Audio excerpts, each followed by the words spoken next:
Friends, இன்றைக்கி நம்ம பார்க்க போகிறது என்னென்னா ஞானமுனீஸ்வரர் வேல்முருகன் டெம்பிளை பற்றி தான் பார்க்க போகிறோம். அது எங்கே இருக்குதுன்னு பார்த்துக்கிட்டிங்கன்னா, செங்காங்கிலேருந்து ரிவர் வேலி கிரசண்ட்டுக்கு வந்து ஒரு எல்ஆர்டி இருக்குது. அதில் வந்து பக்காவுங்கிற ஸ்டாப்பில் இறங்கி பார்த்தீங்கன்னா பக்கத்துலேயே இருக்குது. அந்த இடம் வந்து ரொம்ப புகழ்பெற்ற கோயிலாகவும் ரொம்ப ஃபேமஸான கோயிலாகவும் இருக்குது. வாங்க அந்த வீடியோவை பற்றி பார்க்கலாம். நம்ம பார்த்துட்டு இருக்கிறது என்னென்னா வேல்முருகன் அப்புறம் வந்து ஞானமுனீஸ்வரர் ஆலயம் தான் பார்த்துக்கிட்டு இருக்கோம். 1940 வந்து இந்தியர்கள் அங்கே அதிகமாக குடியிருந்ததாகவும் அது ஒரு புகலிடமாகவும் சொல்லிகிட்டு இருந்தாங்க. அதில் பார்த்துக்கிட்டிங்கன்னா அந்த டயத்தில் வந்து பால் உற்பத்தி அதிகமாக இருந்திருக்கு. அந்த கோயிலில் வளர்த்த மாடுகளில் உற்பத்தி அதிகமாக இருக்கிறனால அந்த கோயிலோட சிறப்பு அப்படின்னு சொல்லிக்கிறாங்க. அதில் உள்ளது வந்து பால் பாயசம் அது மாதிரி இதுக்கு பயன்படுத்தியிருக்காங்க. இதுலேயே வந்து அந்த பால்களை வந்து வெளி கோயில்களுக்கும் கொடுத்துருக்காங்க. அதே மாதிரி 1960 வந்து இந்த கோயில் கட்டிருக்காங்க அப்படின்னு சொல்லியிருக்காங்க. அதே மாதிரி 1972 வந்து பார்த்துக்கிட்டிங்கன்னா வீரபத்ரன் அப்புறம் வந்து சாமி சிலைகள் இருக்கிற கோயிலில் உள்ள எல்லா சாமி சிலைகளும் அதில் வந்து ஆட் பண்ணியிருக்காங்க.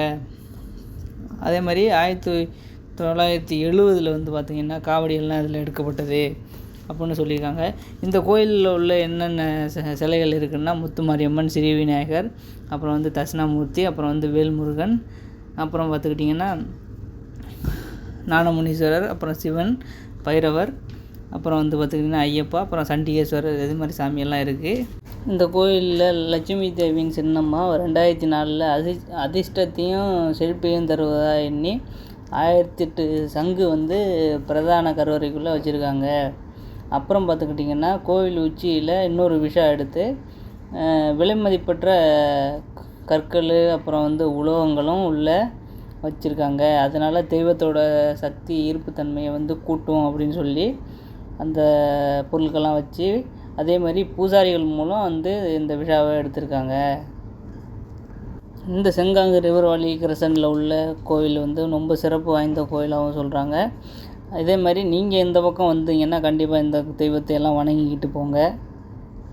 இந்த ஞானமுனீஸ்வரர் கோயிலுக்கு நீங்கள் எல்லாம் யாரெல்லாம் இதுக்கு முன்னாடி வந்திருக்கீங்க அப்படின்னு சொல்லுங்கள். அதே மாதிரி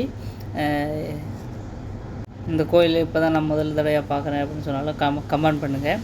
அதே மாதிரி நம்ம வீடியோ பிடிச்சிருந்தா சிட்டிசன் யூடியூப் சேனலை சப்ஸ்கிரைப் பண்ணுங்கள். அப்படியே பெல் பட்டனை ப்ரெஸ் பண்ணிடுங்க. அப்படியே ஷேர் பண்ணுங்கள்.